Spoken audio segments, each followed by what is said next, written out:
Hola a todas y todos, ¿cómo están? Soy la profesora Pamela Rojas del programa transversal de Lenguaje y Comunicación de la sede Alameda y realizaré este taller de escritura creativa online. Este taller se realizará todos los sábados junto a 10 participantes, estudiantes, colaboradores y docentes. Sin embargo, el contenido teórico estará dispuesto para toda la comunidad UOC a través de la biblioteca, para que todos puedan acceder de manera sincrónica. ¡Que lo disfruten! Tenemos que entender en primer lugar, chicos, que los personajes son el eje dinamizador sobre el que gira todo el desarrollo de la acción. O sea, sin personajes, sin algo o alguien, la historia no avanza. Y ese algo o alguien puede ser un conjunto de cosas o puede ser una cosa o un conjunto de personas. ¿Ya? Puede ser, el personaje de una historia puede ser una sociedad completa, como puede ser una planta, una polilla, cualquier elemento puede ocupar el rol de un personaje, pero es aquello que hace girar la historia, que hace que avance la historia. ¿Sí?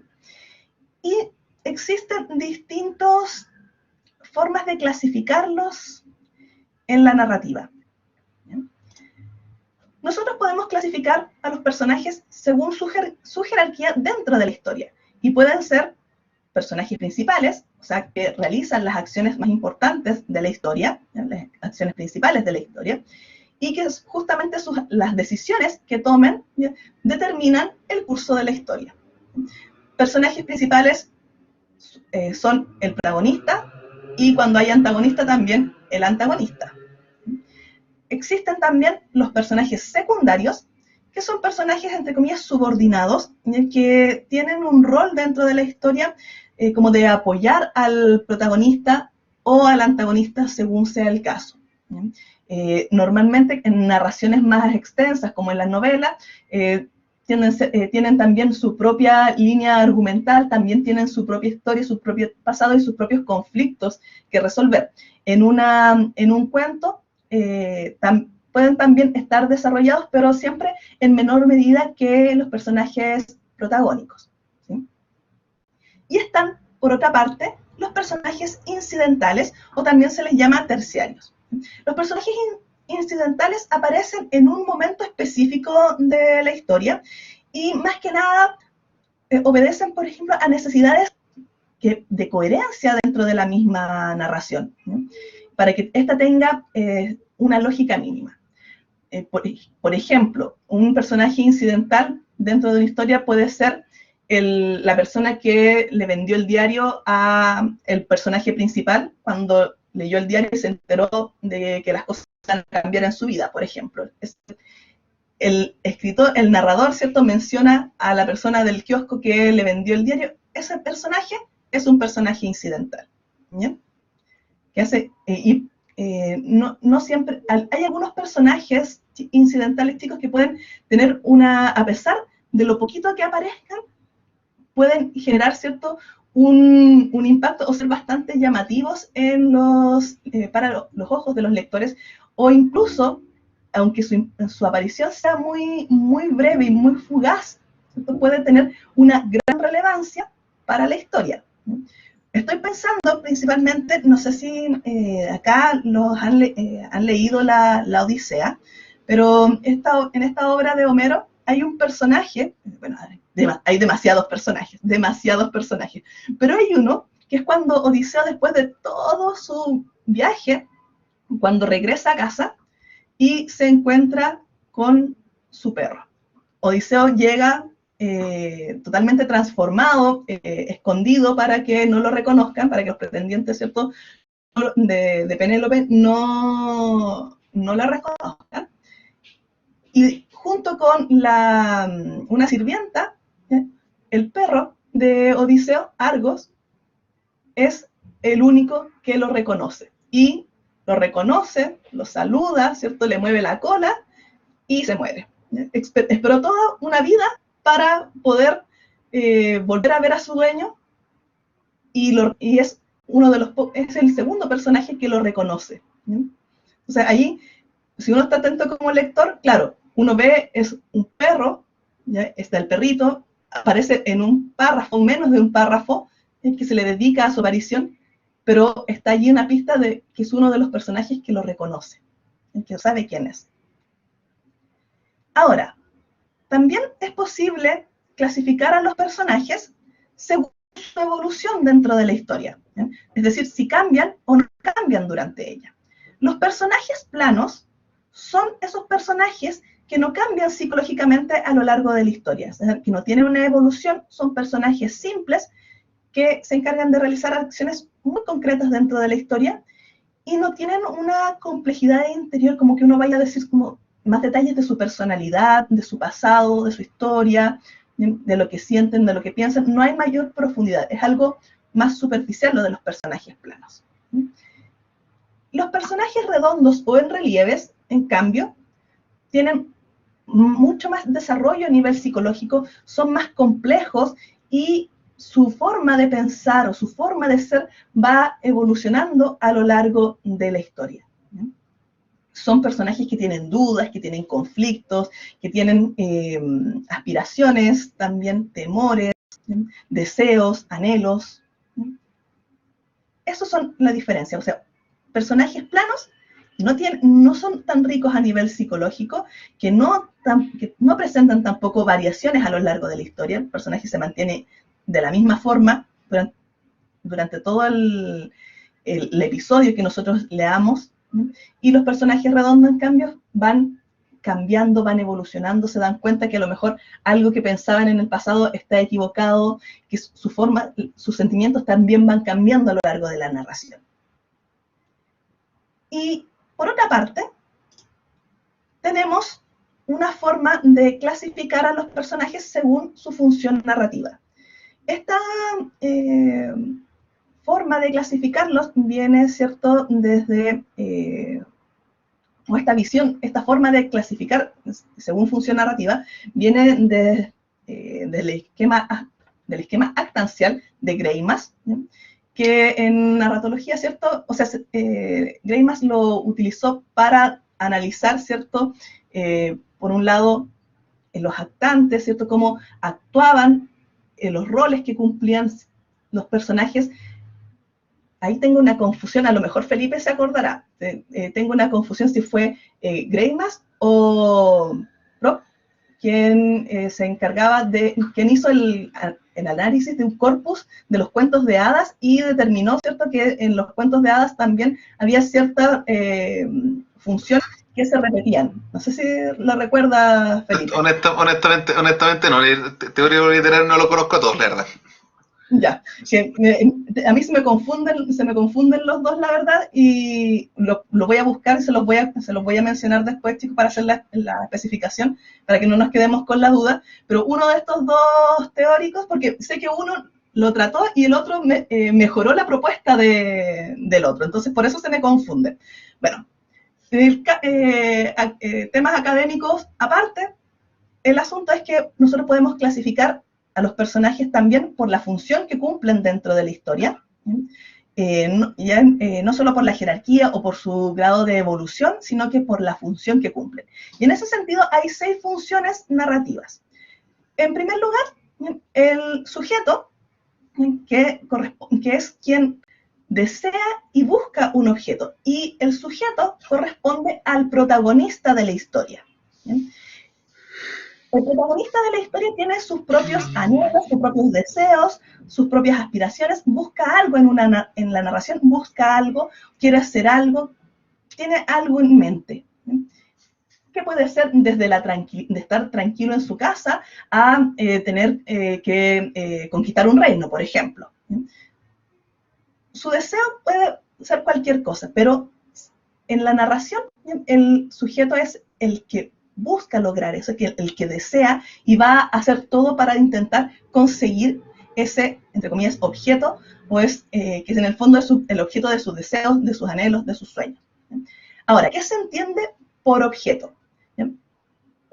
Dentro de la historia, el objeto puede ser una persona, un animal, una meta personal, un ser amado o cualquier otro elemento que signifique que desencadene que el sujeto, que el protagonista de la historia, ¿cierto?, empiece a moverse, que cambie su situación inicial ¿bien? Para poder conseguir eso. Entonces el relato completo se va a organizar en torno a esa búsqueda, a tratar de alcanzar ese objeto más deseado, aquello que lo inspira y lo mueve. Tenemos el sujeto, que es, aunque suena como mucho a gramática, quien realiza la acción, pero finalmente es eso también. El sujeto, el protagonista, el personaje principal es el sujeto, quien se mueve para lograr algo. Y ese algo que busca, que anhela, que desea es el objeto. Que puede ser con objeto no necesariamente y de manera literal un objeto, que puede serlo, pero puede ser una persona, una meta, un sentimiento, tal vez, pero que quiere lograr algo. Y ese algo, lo que sea que quiere lograr, es el objeto. Y el oponente, ¿bien?, corresponde a una fuerza o personaje, ¿bien?, también puede ser, que lo que hace es obstaculizar la obtención de ese objeto. Por ejemplo, el antagonista va a ser el que, en una historia donde hay un antagonista, ¿cierto?, va a ser quien va a intentar impedir que el sujeto logre obtener ese objeto. Lo vamos a ver más ratito con un ejemplo bien concreto para que se pueda entender cómo funciona o cómo los roles que se asumen dentro de una narración, en la función que tienen los personajes dentro de la narración.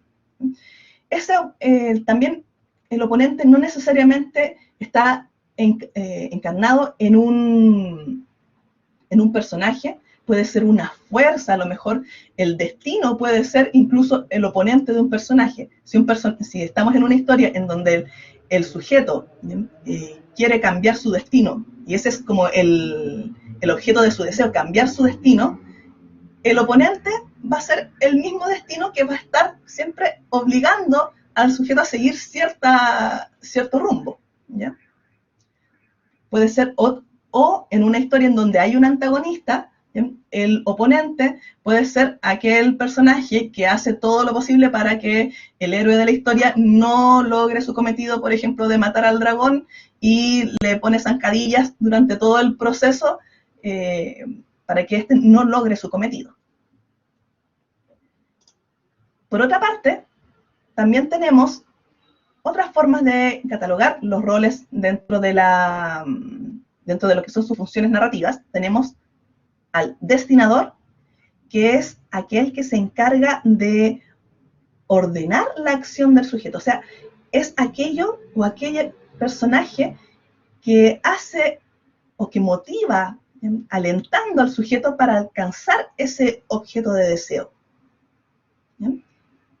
Por otra parte, también está el destinatario, que es el que se encarga de recibir. En realidad, de encargar, creo que ahí no me expresé bien. Es quien recibe todos los beneficios de las acciones que pueda realizar el sujeto en la búsqueda de lograr ese objetivo, en la búsqueda de ese objeto. ¿Bien? Hay alguien o algo que se va a beneficiar con eso. Puede ser el mismo sujeto.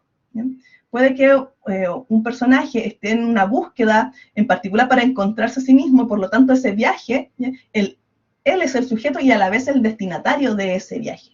Pero también puede ser que haya personajes que se vean beneficiados por las acciones que va realizando el protagonista a lo largo de la historia. ¿Bien? Y esos van a ser también destinatarios. Y otra función que puede cumplir un personaje dentro de la historia es la de ayudante, ¿bien?, que corresponde al apoyo, ya sea en la comunicación o en el logro para poder conseguir el objeto. O sea, es el personaje que apoya al protagonista, puede ser un personaje secundario, un personaje incidental que de alguna u otra forma ayuda a la consecución, ¿cierto?, del objetivo por parte del sujeto.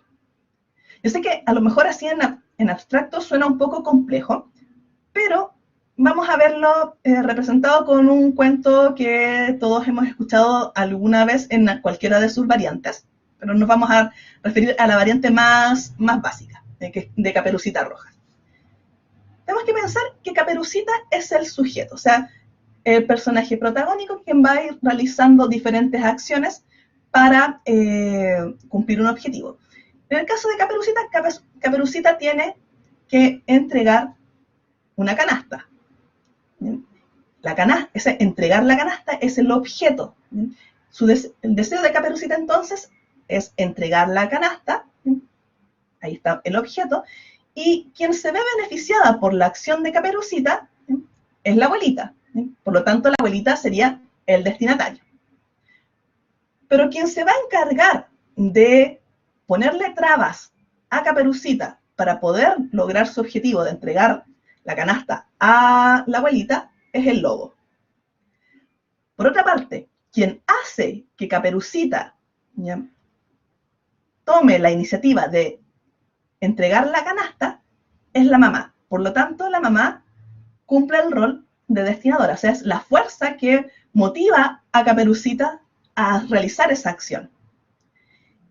Y en algunas versiones que aparece el leñador, ¿cierto? Podemos considerar al leñador como el ayudante, es decir, ayuda a Caperucita a lograr ese objetivo, deshaciéndose, ¿cierto?, de el lobo. ¿Se entiende más esta estructura de las funciones narrativas? ¿Hay una pregunta o duda en torno a las clasificaciones de personajes que vimos hasta el momento?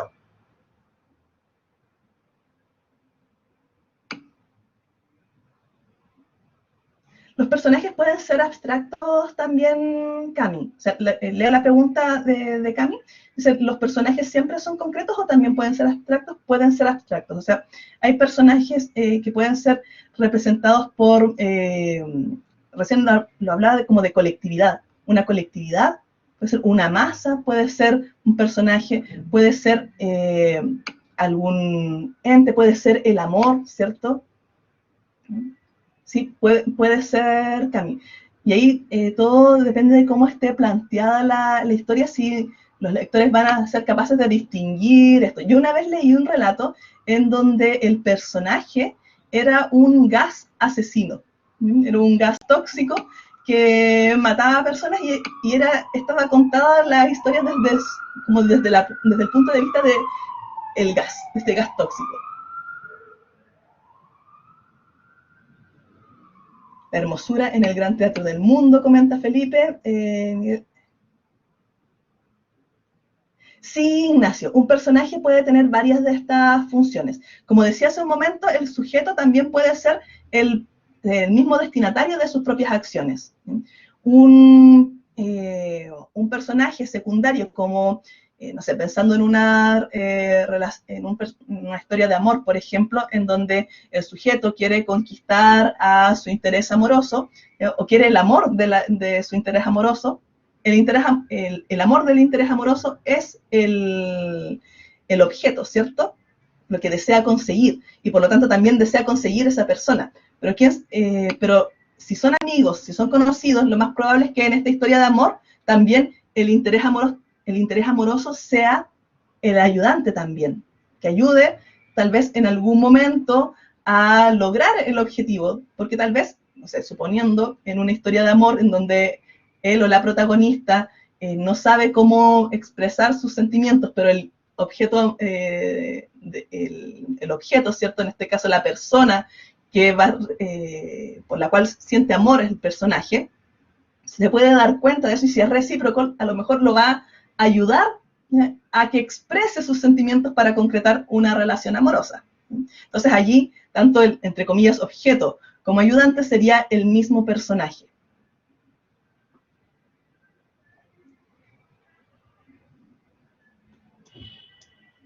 Y no entendí lo de justo suena la sirena.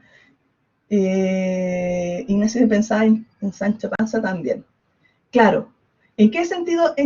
Porque, claro, Sancho Panza es allí el ayudante, pero ¿en qué sentido también? Ah, ya, ya no me había percatado de eso, Felipe. Ignacio, ¿en qué sentido Sancho Panza cuenta con más funciones? ¿O a qué se refería con eso exactamente?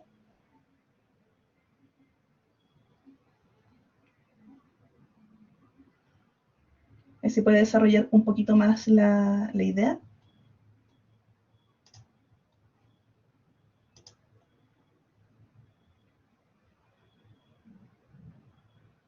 O si quiere, o lo escribe, o si quiere habilita el micrófono, Ignacio, y lo escuchamos.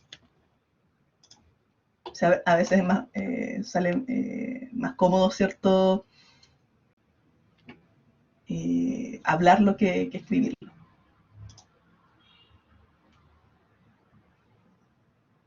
¿No? Ahí está. Era más bien una pregunta que si Sancho Panza también podría ser una fuerza más allá de la de solo la de ayudante.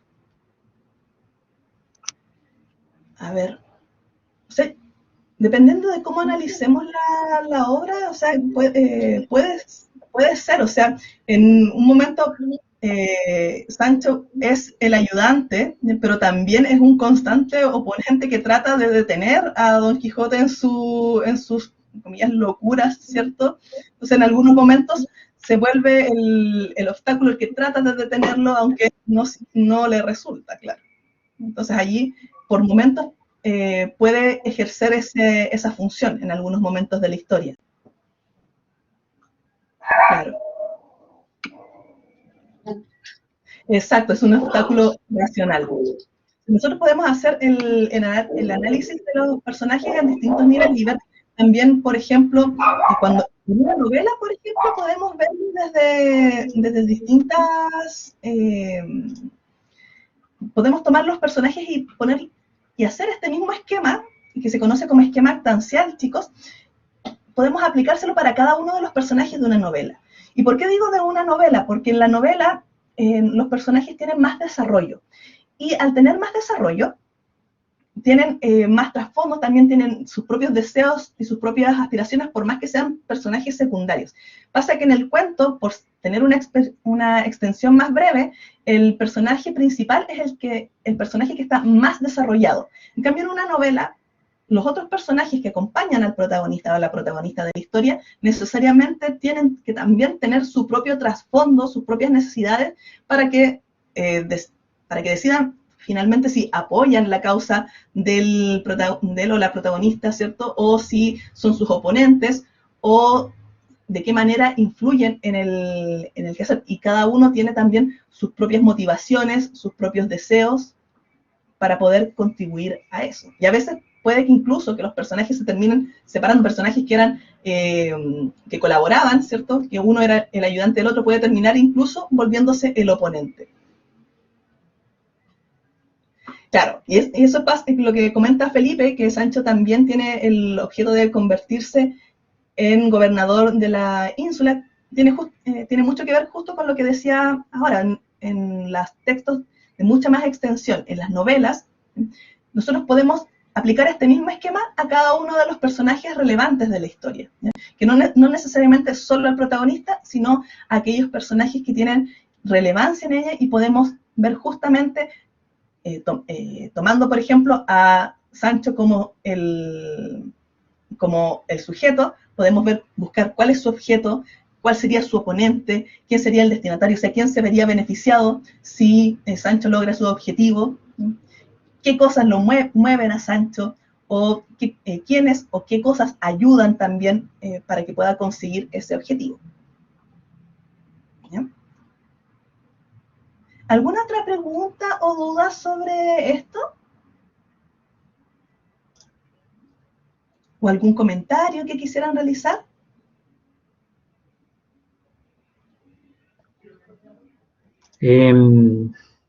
Yo creo por lo menos que está súper explicativo y ayuda bastante. O sea, te ordena un poco los conceptos, primero que nada, con lo que hablábamos en la clase anterior, de separar un poco toda la masa de ideas que tiene uno, sacar acá personajes o situaciones y ir montándola en cada espacio ordenado, como para tener un mapa conceptual, un poquito de orden y darle un poquito más de soltura a la idea, ¿ya? Y después ir integrando.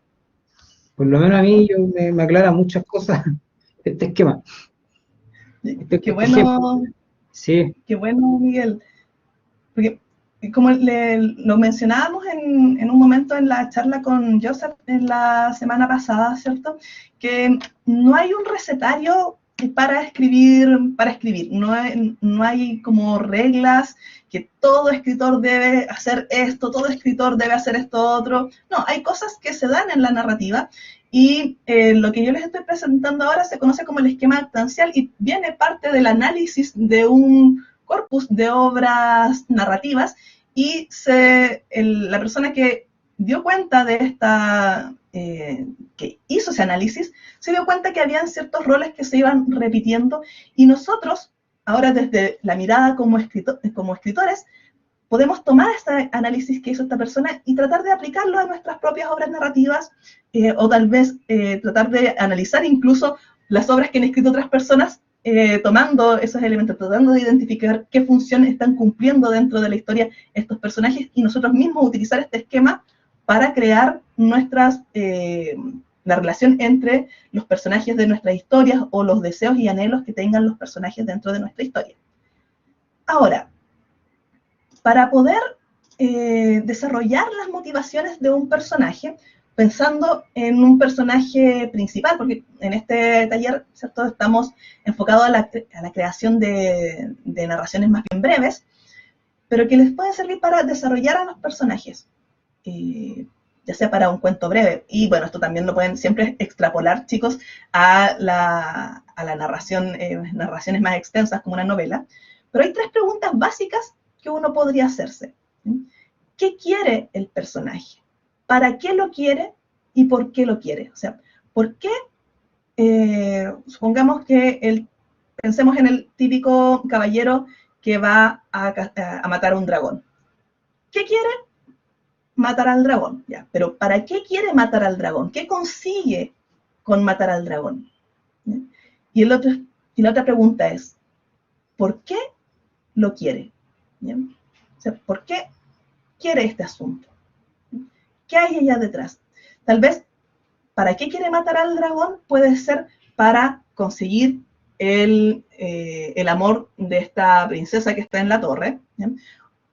Y el por qué desea eso, por qué quiere matarlo, que va más allá de la finalidad, sino que las razones que lo mueven a conseguir finalmente el amor de esta persona, tal vez porque se siente solo, porque a lo mejor hay detrás una historia de venganza en torno a los dragones, ¿sí? Y hay un porqué, algo que lo impulsó a tener ese deseo en particular, ¿sí?, para lograr un objetivo. ¿Se entienden las diferencias? Porque a veces el para qué y el por qué pueden resultar un poco confusos. O sea, uno es el qué quiere, la meta, el anhelo, el otro es el para qué lo quiere, o sea, cuál es la finalidad, qué va a hacer cuando lo obtenga. ¿Para qué lo quieres como un propósito? ¿Y por qué lo quieres los objetivos? Claro, ¿no? O sea, el propósito, el para qué y el por qué, las razones de que... Las razones del objetivo, lo que lo impulsa. Ya. Exacto, o sea, pensemos que tal vez, otro ejemplo, distinto a lo del caballero. Podríamos pensar en un personaje que quiere tener una familia. ¿Bien? Podemos pensar algo tan simple como un personaje que quiere tener una familia. Y puede parecer un deseo muy simple, pero cuando pensamos en ¿para qué quiere esa familia? ¿Sí? Para sentirse acompañado, para poder tener, ¿cierto?, un hogar al que regresar, para poder recibir el afecto de un grupo de personas. ¿Y por qué quiere una familia? ¿Para qué quiere? O sea, el para qué ya lo tenemos claro, o sea, para poder sentirse cobijado, para poder sentirse apoyado. Pero ¿por qué quiere eso? ¿Por qué quiere sentirse cobijado? ¿Por qué quiere el amor de una familia?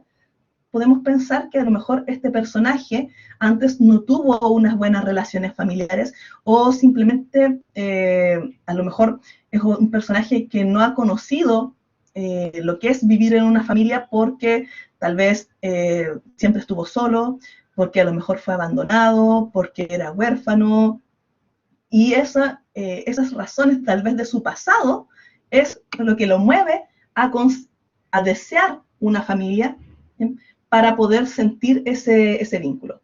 Exacto. Muchas gracias, Cami. Ahí está súper bien explicado con la pregunta. Sí, efectivamente, el para qué tiene que ver con el sentido del por qué está que lo mueve a hacer eso y el por qué, las razones detrás. Sí, súper bien, Cami. Bueno, ahora les voy a dejar la misión que van a tener para la próxima sesión. ¿Bien? Que vamos a... su misión va a ser la siguiente. Para el sábado 12 de junio, entonces, van a tener que inventarse un personaje protagónico y describirlo en máximo 500 palabras. ¿Bien? Pero no solamente no es describirlo solamente a nivel físico, sino que pensar en sus características. ¿A qué se dedica? ¿Cómo fue su pasado? ¿Cómo es su personalidad? ¿Cuáles son sus rasgos positivos o negativos? ¿Qué es lo que desea? ¿Para qué lo desea? ¿Por qué lo desea? O sea, que piensen en sus motivaciones. Espero que hayas disfrutado de esta sesión. Hasta la próxima.